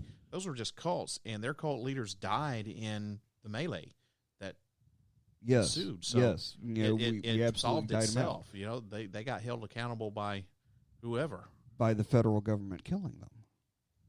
Yes. Well, the Branch Davidians still exist. Yeah. Right. Yeah. And in Jamestown or whatever it They- was, the they government did suicide. not kill him. No, because he fled the country completely, and then ended up Killing himself killing along with all of his. But all of his other a followers. congressman died because they went down there. A congressman and a couple of aides or something like that flew down there to try and check out what in the world was going on, and I think one congressman got shot and killed. He got that's what led to the mass suicide, because he killed the congressman, so the congressman wouldn't go back and say, "Hey, look, this is going on down there. We need to help these people." So he killed him, and then was like, "Okay, now that he's killed him, now they're really going to come after me. So we're taking everybody out." So essentially, what I'm hearing here is that our federal government has just killed all these people, more or less. Is that not I mean, what I'm that's the hearing? long and short of it. Right? I am going to I'm going to disagree with you on the whole Jonestown thing. Well, because of the course, government that, did you not know, kill people. No. The government got killed. Yes. Jonestown is But doesn't fit that. Branch Davidians, that's a different ballgame though, because there was, the government did storm the gates, so to speak, and I think they had every right to do it, but the government did not cause David Koresh to tell his followers to douse the whole place with gasoline and set a match to it. No. But the government did kill lots of people, like after they were fired upon Pine first. Ridge and the American Indian movement. Oh well, yeah. Oh yeah, on that, yeah. But and Black Panthers, da da da da da. It's like JFK. Okay, hell, if you're not white, we're going to kill you. Yeah. And that's how we deal with that. Well, historically, that's how it's been. I mean, sad to say, but that's historically how it's been with our government. Yeah. But we're not doing that now because why? Because they're white. Yes, I went there. I fucking went there. Well, keep. That's why we're having this conversation. Does that have anything to I do think with it? it's more to do with what we were talking about earlier. There is a wing of the GOP, maybe even the entirety of the GOP at this point, that understands that this is their base. And so there's only so much they're willing to do to oppose those people, right? Like if this were truly fringe groups, then that would be one thing. But these ideas and these groups form a pretty significant portion of the populist GOP movement. And I think that is probably why we don't see those same kinds of government overreactions or government reactions, however you want to look at it, to these kinds of movements and groups now. Right. Okay, so this kind of brings me to my next question is like, how much is too much? I mean, what are we at? We're advocating for, the people who are spewing out this bullshit to be held accountable. Right. But what's too much? Where do we? I think that's an amazing question. I think that's something that the country still hasn't been able to answer. I love that question. Where do we start becoming, the KGB or China or what's too much? That's a great question. That is a good question. I think that's a fantastic question, because at the root of all of this is we're trying to avoid an all-out civil war, right? So you want to hold the right people accountable, and you want to do it in the right way, that you don't want to go all out like I was saying before, like the common person that's sucked up into this because they've maybe been brainwashed. Like, maybe we don't go after people that much, right? Maybe we understand that in order to keep the country together, we're not going to full on just try to throw it's not even half the country, but we're not trying to just throw everybody in prison, right? Right. Yeah, I think the U.S. is at a interesting point because we do have a very vast population spread out over a large continent, and as compared to China, I don't think anyone wants a totalitarian system where the government monitors everything and you're tracked by facial recognition everywhere you go, and there's a social credit system to where you can't do this or that if you haven't done X and Y. So I think a lot of the debate is, how do we balance a system where there's law and order, but it's not overreaching? Right. Yeah. Well, we're at as far as I'm concerned, with our society in America right now, we're at a precipice. We're at a precipice, and we have a choice as to where we can either go down this conspiracy theory rabbit hole where it's promoted that nothing you see is real, nothing you hear is the truth. Even if you see it and hear it with your own two eyes, don't trust it, don't believe it, even if it comes from the government. And this is touted by the government themselves. Or we can choose to be logical in reasoning and go, no, we don't need this in our society because that causes nothing but chaos and disarray. Yeah, because China's laughing at us, man. It's not They're just laughing at China, us. y'all. Everybody's it's laughing at everybody us. that's laughing at us. And that brings me up another point that I want to bring up later after everybody has their say.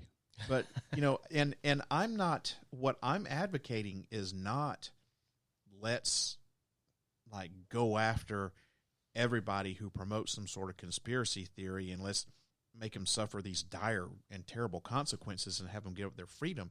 No, certainly I'm not saying that. What I'm saying is, if I am a conspiracy theorist and I promote something in my theory that makes John go out and commit a criminal act, either destruction of property, kidnapping, rape, murder, attempted murder, whatever it is, if he goes out and commits a criminal act because he's following my conspiracy theory belief, then I need to be held accountable in some way, shape, form, or fashion. Just like he is held accountable for his actions, I need to be held accountable for mine. And I think that as someone who is a conspiracy theorist, and I swear to God, I never thought that I would utter those words out of my mouth where I say, oh, I'm a conspiracy theorist. But I have to say, there's a couple of conspiracy theories that I like. I think there could be something to this. So that makes me a conspiracy theorist.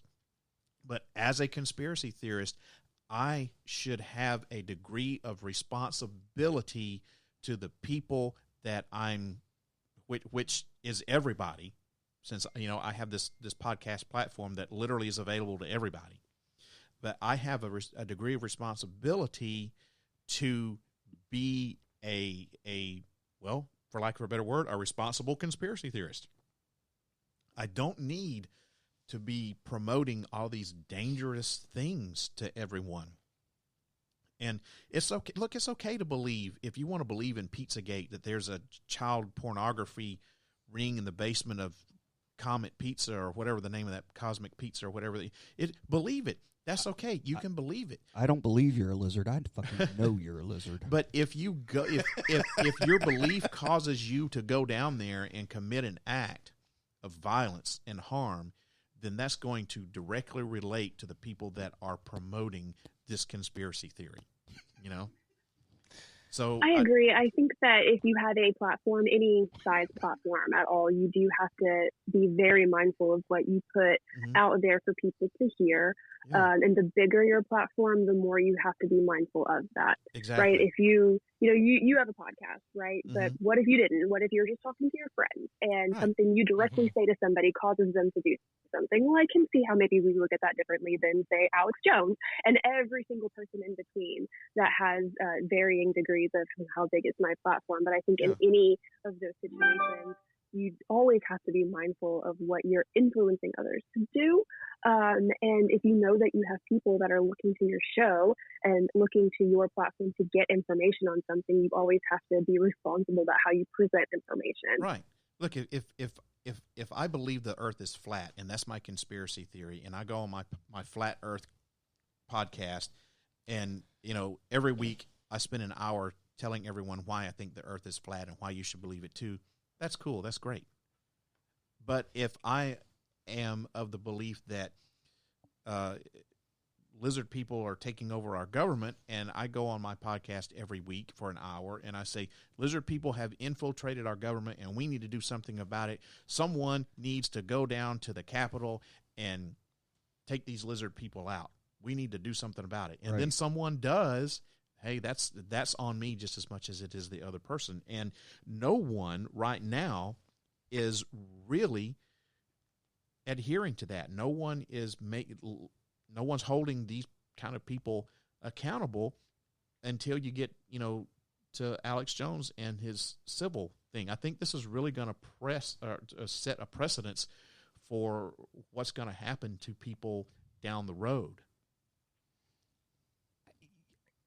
I don't really believe anything is going to happen. Honestly, I'm going to be really pessimistic. I'm in between. I don't think anything's going to happen to them. I'm in between. You don't think he's going to be held accountable in a court of law? whether it's civil or, I mean, we're talking about a civil lawsuit here. I think you're wrong. Well, yeah, maybe he will, but eventually he'll fade out. I mean, he's already had 3 or 4 appeals and just kind of disappear into the mists of the internet. But he's already had 3 or 4 appeals that have been tossed out. He's already had to pay over $100,000 of the legal fees to the people who are suing him. So. But like I said, I'm hit him in the wallet. That's the only thing you can do. I still contend that Alex is small fish. He's just too bad shit. But he was the first. But he is small fish. Shit. But someone has to be the sacrificial lamb in this. And if it's Alex Jones, then so be it. It's Alex freaking Jones. But someone somewhere has to be the sacrificial lamb and set the precedence for how this is going to go forward. Ideally, it should be the big fish, not the little fish. Well, ideally, ideally, you're correct. But like I said, we've got to start somewhere. And as far as I'm concerned, the big fish is Donald J. Trump. Right. He's the big fish. Somebody needs to be going after him. And I'm probably going to start getting death threats because of that. I don't know. I don't know how many Trumpers I have that listen to my podcast. But I got a question for Eric and Jen. Mm. All right. So we're talking about conspiracy theories and who should be held accountable for conspiracy theories and blah, blah, blah, and stuff like that. All right. Have we, as a society, as an American society, been primed or conditioned to accept conspiracy theories as a fact or a normal thing? Because our social media and our television, our popular media have been rife with conspiracy theories for decades now. We started with the X-Files back in the 80s and the 90s, and now it's like an overused trope. It's like, oh, it's a conspiracy. Turn on any television show, movie, anything like that. When they finally get to the exposition part, it's like, oh, it's a conspiracy.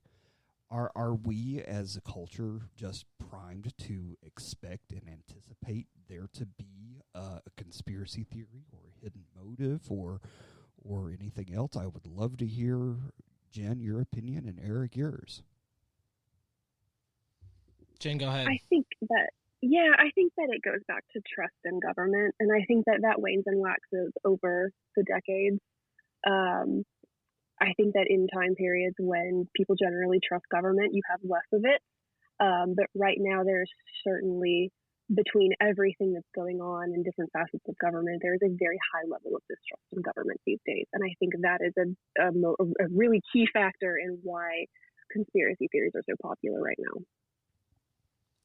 Yeah, I would agree with that. I also think there's way too much information out there. Like, I used to debate with my buddy Kyle, who used to co-host my podcast. Like, would you rather? Yeah, I know. Would you rather live in an age where there's, like we do now, where there's so much information, you can learn so many things, or, the old saying, ignorance is bliss. Just not know about certain things, and we're good here. I honestly go back and forth, because I feel like I read something new every day about something, and I don't know who to trust anymore. I don't know, on some things I don't know what to believe. So it's almost like I just have to make up my mind and take in information as it comes. But as far as have we been primed? Yes, I think so. But also some things have started to come true. Like you see all these UFO clips from the military, and UFOs used to be a conspiracy theory, but what are these now? Now Like the Pentagon is releasing videos of it. It's like, what the fuck is this? Yeah, like naval commanders have been seeing these things, and fighter pilots who are some of the highest regarded members of the military have had aerial encounters. These things are drones. Yeah.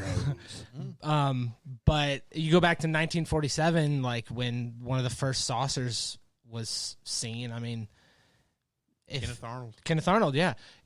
I mean, was that in like Seattle somewhere? It like was, that? Washington State, Oregon, I believe. Yeah. Where you saw the little skipping saucers, silver saucers. That's where the term flying saucer is. Right. Like saucer skipping across the. Yeah, I mean, and then from there you can just go down the list of sightings. So I don't know. I also think, at a certain extent, a lot of the shows and movies we take in, like, it's all entertaining. I mean, no one wants to watch a boring TV show. Yeah. And let's be honest, conspiracy theories are entertaining. It's entertaining to talk about UFOs and the lizard people, and you're like, oh man, what if that Antarctica, all this jazz? Like, that's fun, that's cool stuff. Yes. But at a certain point, you have to draw the line and be like, okay, is this is fantasy and this is reality? Yeah. What do we know and what don't we know? At what point are we going to draw that line and say this is no longer entertainment, or this is what defines conspiracy theory as entertainment, and this is what it defines it as irresponsible or dangerous? Yeah. Right. I mean, I think it comes down to the individual. Like, you got to take personal responsibility, because what personal responsibility? What? Because we all know that if whatever sells is going to be what is put on TV, right? Or because, anywhere. I mean, at some point you have to have some type of personal responsibility, to say, okay, I'm following a cultist who believes that 1 out of every 5 people is a lizard. At some point you're going to have to say, you're a fucking moron. Yeah. Right? Yeah. Well, that's an interesting point. Look at since you brought up lizard people, and you were talking about Sherry Shriner and her lizard people cult earlier. On Christmas Day last year in 2020, I don't know if you guys heard about this, but we had some dude that went to downtown Nashville and blew himself up. Took out a historic city block. Jen, are you familiar with that story? I am not. I don't think so. Okay, so let me give you the Reader's Digest condensed version. At 6 o'clock in the morning on Christmas Day, 2020, there's a guy by the name of Anthony Quinn Warner who had an RV. He drove it to a historic district in downtown Nashville, and I think he got there at like 1:20 or 1:22 in the morning, and he had a loudspeaker hooked up to some equipment in his RV, and he may or may not have blasted out gunshot sound effects. That's still kind of in debate, but some people that live downtown claims that they heard gunshots. They called the cops. The cops get down there, and there's this pre-recorded voice coming from this loudspeaker in this RV saying that there's a bomb and you need to clear the area. And it starts playing this song by, what's her name, Petulia Clark, called Downtown. And it starts giving this countdown timer and this alarm. And then at 6 o'clock in the morning, he blew himself up, the RV and everything, and took out a whole historic block of downtown Nashville. And this guy, like I said, his name was Anthony Quinn Warner, and it turns out that he was a believer in the lizard people conspiracy theory, where there's lizards that have lizard people, aliens that's been living among us for centuries, and that they basically, anything that has ever happened globally that they have been responsible for, like World War I, World War II, the assassination of John F. Kennedy, you name it. And he used to go hunting for these lizard people. And that's brings me back in circle to Sherry Shriner with her lizard people conspiracy theory. I wonder if he might not have been a follower of Sherry Shriner. I really wonder. And if he was, and if she was still alive, would she be responsible for what he did? Right. And I think the answer, I think we all will agree on that, would be yes, in some shape, form, or fashion. Yeah, I mean, if she influenced his beliefs, I think the debate could be had for sure.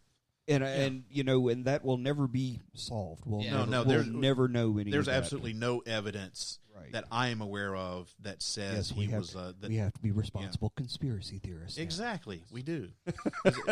There's no evidence or nothing has ever been brought up that says he was a follower of hers. I'm just saying it's kind of a weird coincidence that this guy did this on Christmas Day, and then here just a few short weeks ago we had this documentary basically about this chick who was promoting the conspiracy theory of aliens and lizard people, and here this guy he believed in that. So I don't know. It's just it's either one hell of a coincidence or he could have been a follower of hers. It's probably just a coincidence, in my opinion. But still, I mean, So I feel like we have to rely on the law to distinguish what can be prosecutable. And I guess that's the whole point of the law, is to do that. Yes, Yeah. and we're kind of to the point now to where we have to decide, I think we need to answer the question that I first asked at the very top of all this is, should conspiracy theorists be held accountable for promoting their dangerous conspiracy theories? Are they liable if someone goes out and commits a criminal act in the name of XYZ conspiracy theorist? Yes, Eric? but Yes. conditionally. But we have to increase our education, our basic education, or indoctrination. We have to increase our basic education so that we still have to be accountable personally as to say, okay, this is bullshit. We have to have the ability to be able to think and rationalize and, and judge for ourselves and not be led around by our whatevers. I'm going to answer that By in these just a minute. conspiracy I have an theories. answer for that, but I want to, Eric. What do you think? Should people be held liable? Yes, if what they have been spewing becomes a danger to society and people get hurt or killed or whatever you want to define as hurt, yes. Jen? I think so, yes. I think that obviously there's degrees and each case is different. And Right. so in more extreme situations where people have gotten hurt or maybe have been killed, then obviously that requires a more extreme response. Right. I do also agree that, yes, you are still responsible for the decisions you make, but that doesn't mean that both things can't be true, right? Like you can hold more than one person responsible for what happened. And yes, Exactly. you as the primary actor might be responsible, but that doesn't mean that the people that are influencing you and exploiting some of your, sensibilities, weaknesses, whatever, those people know what they're doing. They do it for selfish reasons, to gain following or to sell a product or to get votes for a political office. Those people need to be held responsible as well. Exactly. And we have to be, if we're going to do this, if we're going to say, okay, these people need to be held liable for stuff like this, now we have to be really careful, because there is that line that you can cross about at what point do we overstep the bounds, or how are we going to, when are we going to, I guess basically when are we going to prosecute and when are we not, and it all, like what you said, Jen, it all has to be taken on a case-by-case basis, and the severity of the punishment depends upon the severity of a crime. If I advocate, smash the windows out of the local church because there's lizard people worshiping there and someone smashes the window out, that's vandalism. But if I say, go burn the church down and kill the parishioners, well, that's something totally different. Especially if someone goes and burns the church down while there are people in it, while the lizard people are worshiping their lizard god. John, I see you. He wants I'm not to taking. say I'm something. not taking the bait. I'm not taking the bait. I said I was going to answer your question about, you said we need to be more educated and at some point we need to call people out on the bullshit. But I think that we are. I think that there are a lot of people in America who are educated and a lot of people who are calling people out on their bullshit. It's just that they don't do it on the same platform that these people who are promoting their conspiracy theorists do. Because if I'm a conspiracy theorist and I want to get my conspiracy theory out there and promote it, what's the easiest way to do it? Oh, my God, anyone can do a podcast. Look at me. Exactly. Well, here's the thing about this, Sean, is that it only gets you so far, because we see this every day on Twitter or popular media or whatever. If someone comes out and spews a whole bunch of BS, and then, the fact checker, rides in on his white horse and says, no, this is wrong or anything like that. Does it make any difference? No. It makes no difference whatsoever. It just spreads the original lie even faster. And then it also makes the person who spread that lie initially to just dig in even harder and say, fuck you, you're a social justice warrior, or, you're a tool of the government or anything like that. It does nothing. It does nothing. Yeah. Nothing. What are we going to do about it? That's part of the reason why we're having this debate. It's a cycle. It's a vicious cycle, unfortunately. It is a vicious cycle. But, I think more people are going to have to most of the people who are promoting their conspiracy theories, they want everyone to know about it. So they're going to go to more links to They want everyone to buy their bullshit. They exactly. want everyone to buy their $5 COVID cure. And they're going to go to more links to get their word out there. Whereas the people who are like, that dude is crazy, I'm not going to create a podcast and just so I can say Eric is crazy for promoting his, eat coleslaw every day and it cures cancer conspiracy theory. Or hey, it whatever. Worked for me. So, and therein lies, we've got the people who are like, this is crazy. I'm not going to buy into this, and neither should you. But they're not going to go through the links to counteract that someone who is promoting their conspiracy. No, they'll just disengage and they'll be quiet, and you'll never hear anything from them. It's kind of like Is that maybe one of the best ways to combat all this stuff? Is just to be like, just pay it no attention, because that's what these people are after. A lot of them is attention. Yeah, I definitely think so. Yeah, I mean, there's something to be said about, these are trolls. These are trolls, and you do not feed the troll. What do you think, Jen? Yeah, no, I agree. I mean, one of the things that we actually talked about for Vanished, because the most recent topic we did was over John Wilkes Booth, right? The conspiracy theory that he escaped the barn and the government covered it up, and that there was a body put there in his place. Super cool.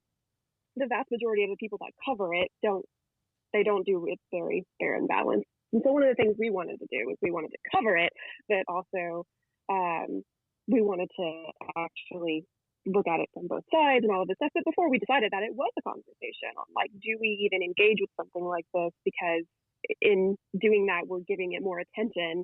And in the end, obviously, we decided it's harmless conspiracy theory. It's fun. Let's do it. But I think there is definitely something to the, engaging with something might have the opposite effect of what you want. Like, yeah, you want to, you want to interact and you want to be like, no, this is why this doesn't make any sense. But at the same time, doing that could backfire. Exactly. So it's a balance. Yeah, it is. And, I did, several years ago, I did a series of podcast episodes about Adolf Hitler and the Nazis. And those are always, if you're ever looking for a good conspiracy theory thing, you need to check into the Nazis, because everything, endless. Every conspiracy theory of today can be traced back to the Nazis, as far as I'm concerned. But I digress.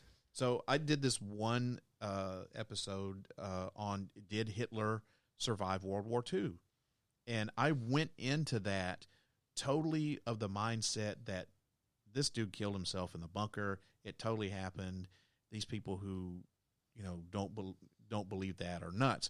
But I went into it with an open mind, and by the time I did all the research and had all the research done and recorded the podcast episode, I was like, I think this dude lived, Yeah.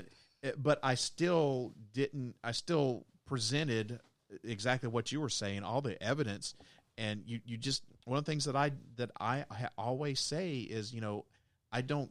Whenever I do a podcast episode, I don't go into it with this is what I believe, and you must believe the same way that I do, and here is all the evidence why. I always go in there with, here is evidence from both sides. This is what I have found out. You make up your own mind. You do your own research.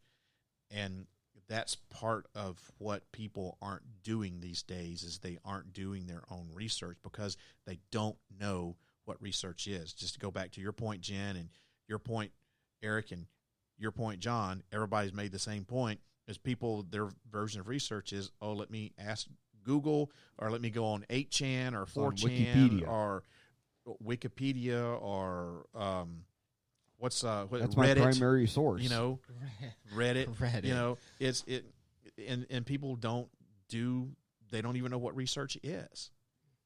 And so they go on to Reddit or Wikipedia, and they unfortunately run afoul of people who are touting all these things. And then you have, this is a whole nother debate that we could talk on probably another 30 or 45 minutes about. Then you've got these damn algorithms on every web-based platform out there. God, yes. All your search engines, YouTube, everything. Yes, it's a positive feedback loop that reinforces everything that you're thinking about. Mm-hmm. Exactly. We'll show you more of what you like. Yep. You like conspiracy theories about eating coleslaw curing cancer? Would you like to know more? Here's all the info about coleslaw cures cancer. I will probably have Instagram ads about coleslaw after this podcast. I swear to God, every time I'm in a room with people and I talk about something, Instagram shows me ads about it, man. I'm not kidding. It's weird. Coleslaw. I swear to God. Coleslaw cures cancer. Yeah. That's the latest. Well, okay, here's an interesting thing about it. So one of the COVID cures that are... This is going to be good. COVID, and I use air quotes when I say COVID cure. Ivermectin, right? The anti-worm medicine, right? People, I don't know where in the world this comes from. I think somewhere over in Israel or something, they did like a COVID study, and they said that ivermectin was effective at preventing or lessening COVID symptoms, right? And here, India, which is currently, just absolutely in the throes of the everyone worst. In India is going to die. Everyone in India, literally. But they're wanting to use this ivermectin therapy, and I'm not really sure if is that a conspiracy theory? Is that would that be considered a conspiracy theory? Having Donald Trump saying, inject bleach into your vein and take azithromycin or hydroxychloroquine. Is that funny? A conspiracy You should theory? mention that, but I think under the definition of a conspiracy theory, I think so. Wouldn't you agree, Jen? I don't think that's so much of a conspiracy theory as it's just somebody that Stupid. doesn't understand just like how things work. I think a conspiracy Okay, I theory can buy involves that. more of it's more of an allegation of a broader shadow organization of people trying to dupe you. Yeah, I think that this is more just being irresponsible with what they say off the cuff. I'll retract my statement. Okay, so it's not a conspiracy theory. I mean, convince me.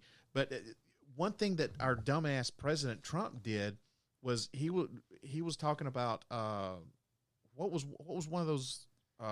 He talked about hydroxychloroquine. I don't know that he mentioned ivermectin. Right. And because he was mentioning that, there was some couple who went to the pet store and got hydroxychloroquine. Yeah, they drank it though. That was designed to be put into fish tanks and stuff. Uh-huh. Right. Which is not the same type of hydroxychloroquine that humans can consume. Personal responsibility. They Exactly. consumed it and damn near died. Right. But they wouldn't have done that had our dumbass president hadn't have said, "Hey." And the YouTube algorithms, they reinforce this stuff, because all of a sudden you have you're just watching video after video after video after video after video of just some batshit stuff. Yeah. But Eric, you said, you had to take personal responsibility, but in that incident, they're talking.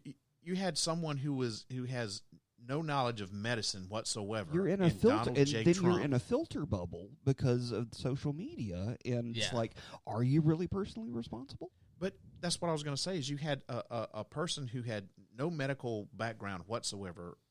In this case, Donald Trump, who was saying this medication. I forgot the name. Hydroxychloroquine. Thank you, hydroxychloroquine. I keep wanting to say something different. Hydroxychloroquine.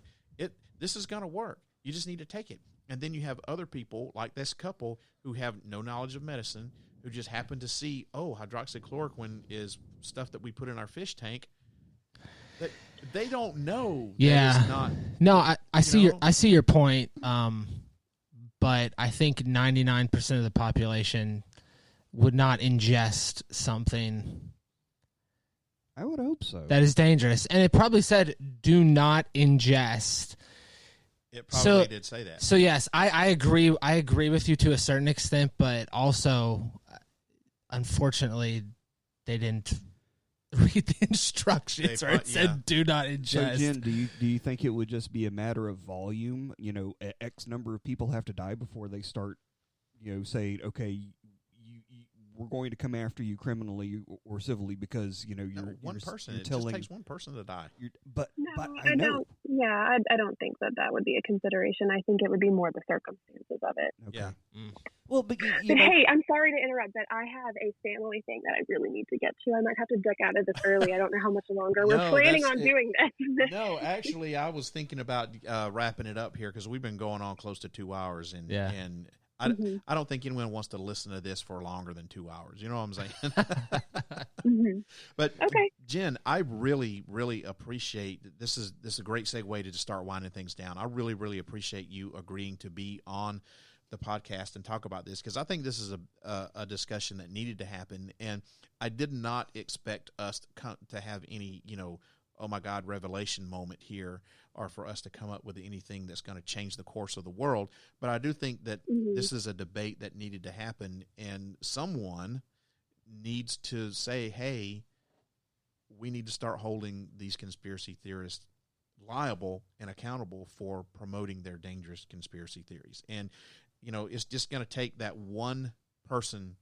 And I think I'm hoping, I'm going to knock on wood here, I'm hoping that the sacrificial lamb is going to be Alex Jones. It's got to be somebody. It might as well be him because he's crazy. He might as well be the crazy guy. But Jen, thank you very much for coming on, and I really appreciate it. And I'd love at some point in time to have you back on again to discuss something. Oh, absolutely. Thank you for having me. It's been a blast. Thank you so much, and we will be in touch with you. I'll let you know when the podcast is going to air. It'll probably be in a couple of weeks or so, and I'll definitely stay in touch with you, and I'd love to have you back on ParaReality at some point in time. Yeah, absolutely. Just let me know, and we'll share it. Certainly. Thank you so much. We'll see you, Jen. Take care. All right, bye. Bye-bye, Jen. Okay, guys, it's just us. We need to start wrapping this thing up. So what do you think? Yeah, I mean, I think we came to the consensus that that conspiracy theorists should be held accountable. I'd just like to clear up one thing on my indoctrination comment. Yes. I did not by any means say that the entire educational system is indoctrination. No, Marjorie Green did. Yeah, she would very well may have said that. All I was saying is that certain things in our education system I think are a little more geared toward indoctrination and not proper learning. Right. Yeah, right. and yeah, that's pretty much. Well, that's all. you could definitely say that. Okay, ethics and morals. You have to be indoctrinated into ethics and morals. Right? Yeah, yeah, It's not just a fact. yeah. And I mean, to a certain extent, it's needed because otherwise you would just be someone living in the woods and have no idea how to interact or anything like that. But yes, civil society. We have to actually be civil to each other to have a society. Yeah, exactly. Yeah. Yes, I think we are at a consensus that these people need to be held accountable, but it also really depends upon our basic education. We have to educate ourselves and armor ourselves against bullshit. because we do, but we also have to have the goddamn courage to stand up and say, "You, sir, are going to go down for your stupid conspiracy theory." Yes, but and again, all right, flat Earth. Oh God, flat Earth conspiracy. We could just make this into a Patreon episode. This is another hour. Well, there was this dude that decided I haven't done a Patreon thing in a while. We need to. Yeah. There was this dude who made a rocket because he was going to prove that flat Earth was real, and then he launched this rocket and then died. Yeah. Right. He was in the rocket? Yes. Yeah. Oh, yeah. Yes, he was. Yeah. I didn't hear This about that. dumbass He died. was- Yeah. Oh, This was jeez. the epitome of. This was the epitome of conspiracy theory dumbassery. Wow. Right. Wow. So, you don't have to hold anyone accountable to that. You could argue that he took personal responsibility. He took personal He responsibility. did, but see, the thing about that is that the flat Earth people aren't promoting do dangerous stuff. That is right. true. That's Yes. right. You know, Yes. That's Whereas I'm talking about So someone we have that to is- know the difference. It's like okay, me. Okay, here are my two big conspiracy theories. You're gonna laugh, I know, but that's okay. Fuck both of you. Chemtrails. Chemtrails, Chemtrails. number one. Number two. Do you know what number two is? The Hitler one? Absolutely. Yeah. Eric, gold star. 2 gold stars in your folder. I'm I had nothing. fail. John Harrison. I'm- You suck. I'm with you on the Hitler one. I don't know enough about the chemtrails. Do your own research on the I know. chemtrails, Eric. Actually, I was thinking that the other day because I saw a video and I was like, wow. Kind of compelling, but I don't know. Your own Yeah. research. Or you could listen to my chemtrail podcast. That is true, too. Episodes on ParaReality. I might do that, honestly. That's all you need. That's all you need. But so those are my two conspiracy theories. Excuse me. I'm not promoting anything. No, dangerous nothing here. dangerous. Yeah. But if someone who, in their quest to prove that chemtrails are real, hijacks an airplane and then the airplane crashes and kills everyone aboard, am I to be held accountable for that? No, because I wasn't saying go, hijack an airplane. I'm just saying, hey, somebody's spraying some stuff they shouldn't be spraying and it's causing harm to us. Mm.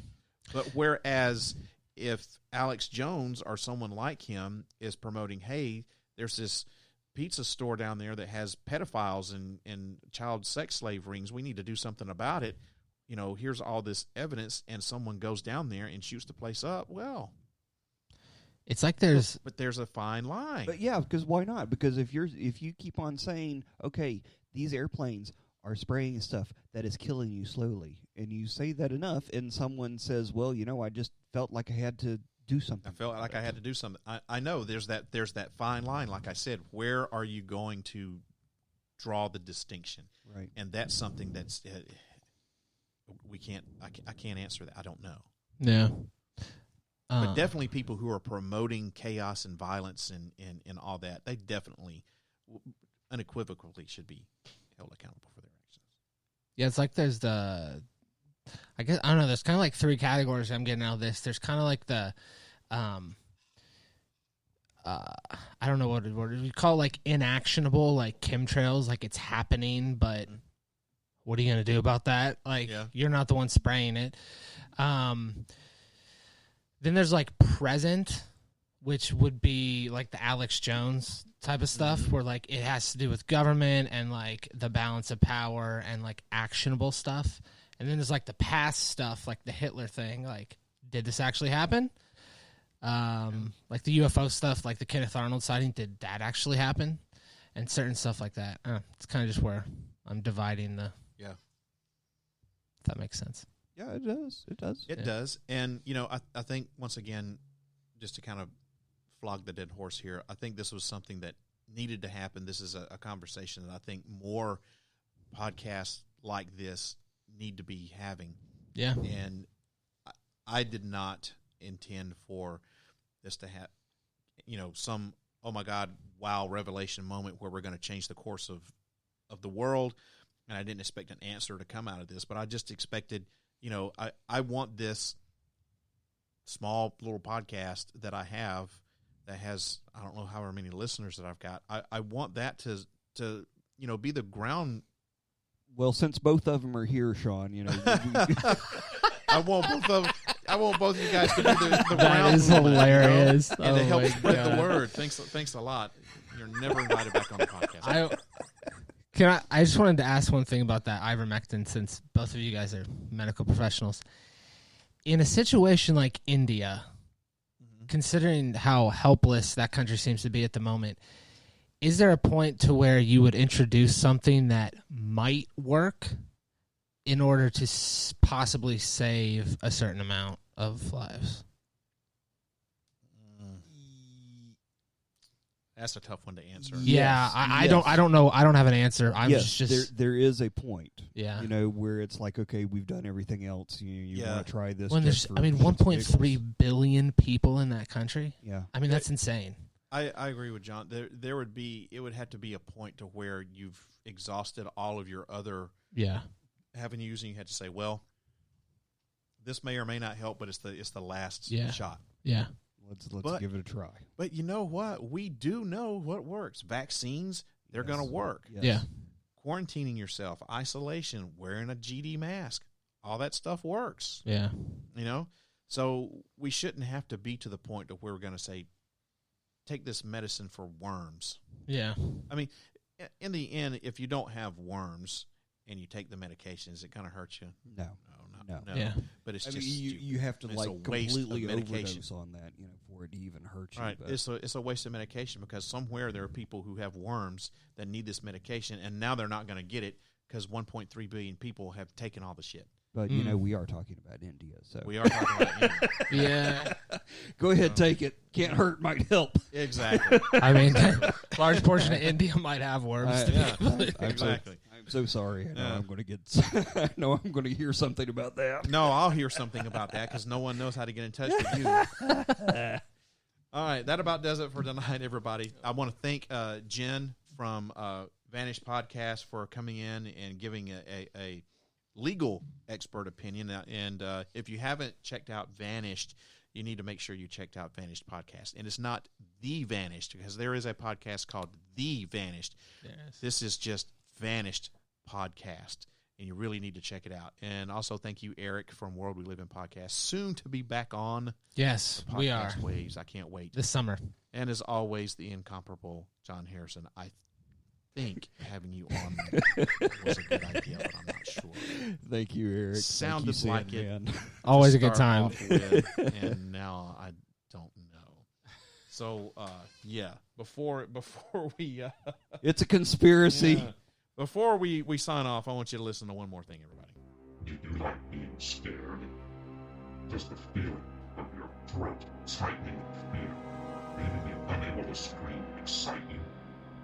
If the answer to these questions is yes, then you should listen to Scared to Death, stories of suspense, science fiction, and horror. Scared to Death airs the third Friday of every month at 8 o'clock p.m. Central Time. Tune in for the fright of your life.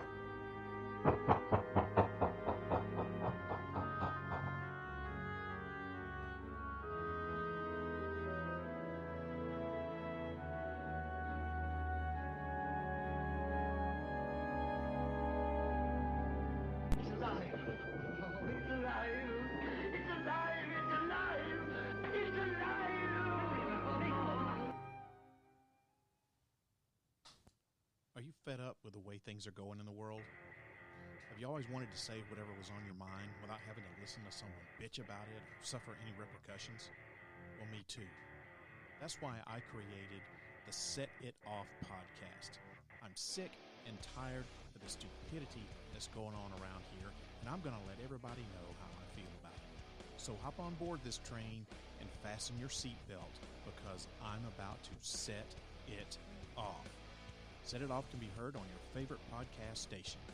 New episodes drop on the fourth Friday of every month at 8 o'clock p.m. Central Time. You never know what I'm going to say next. Everybody, I hope that you enjoyed tonight's episode of ParaReality.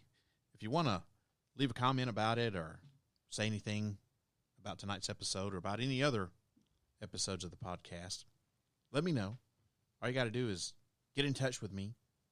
Now, there are a few different ways that you can go about this. First of all, the best way is to email me, and that email address is sandman@parareality.com. That's sandman@parareality.com.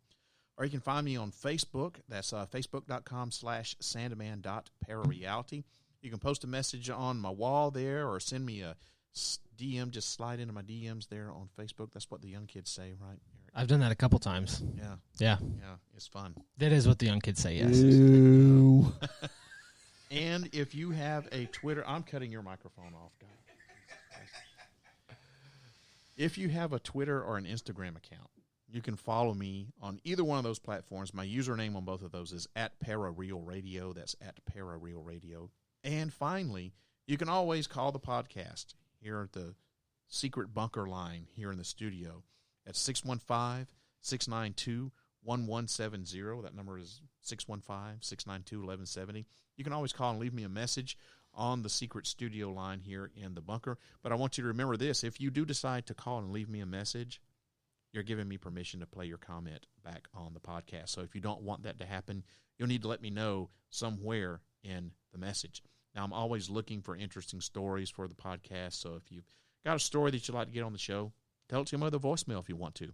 There's a 3-minute time limit, I believe. And if you get cut off, you've run out of time, just call back and pick up where you left off. So those are all the different ways you can get in touch with me here on the show. Now, if you got a comment I said about this episode, you want to put your 2 cents worth in. If you like it, don't like it, you think I'm a jerk, or you think Eric should be the host of the show and not me, or maybe you're a fan of John Harrison.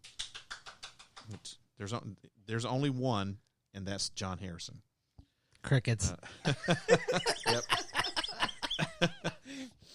I was clapping. I would love to hear any and all comments. So just call the studio line 615-692-1170. Send me that email, sandman@parareality.com. And by the way, don't forget to visit the website. ParaReality.com is a place where you can keep up on all the latest paranormal news from all around the world. Man, I got an entire page of the website devoted to paranormal news, and the content on that is updated pretty much daily. And you can also shop in the ParaReality store, watch some of the terrible videos that I've made for the podcast over the years. And I've also got all the podcast archives up on the archive section. It's free to listen to. And I got tons of audio on the website from the various incarnations of ParaReality throughout the years. And I've also got my side project, Set It Off and Scared to Death. You can find all that content for free on the archive section of the website. That's www.parareality.com. So make sure you check it out. And this podcast, ParaReality, can be heard on your favorite podcast station. Just search for the keyword ParaReality. If you got a smart speaker, you can listen there too. If you got any of the podcast skills on your device, just say, play the ParaReality podcast. I've also got a YouTube account, and you can listen to the podcast there if you want to. I upload all the audio from this podcast up to YouTube. And I've also got some great videos, like some UFO and paranormal documentaries. I got some stuff on chemtrails. I got a whole bunch of videos and stuff up there. Some of those terrible videos that I've done for the podcast over the years, I've got that up there too. If you want to find that channel, just go to youtube.com/user/parareality1. That's the number 1. That's youtube.com/user/parareality1. All right, that about does it for this episode. I'll see you guys again in a couple of weeks. Make sure you tune in, and find out. Once again, I want to thank my host, Jen from Vanish Podcast, Eric from World We Live In Podcast, and Peace out. The incomparable John Harrison, as always. Thanks so much, y'all. I appreciate everybody for being on ParaReality this evening. I think we had a great, meaningful conversation. I know I had a good time. Everybody, I hope that this podcast opens up your mind to new ways of thinking, expands your consciousness, and produces a change in the way you see the world. If you wish to change, you must lift the veil of ignorance that has been cast over your eyes. Only then will you see the true power of the universe. I hope that you all have a wonderful weekend, wonderful couple of weeks, and I will see you again later. If you wish to change, you must first lift the veil of ignorance that has been cast over your eyes.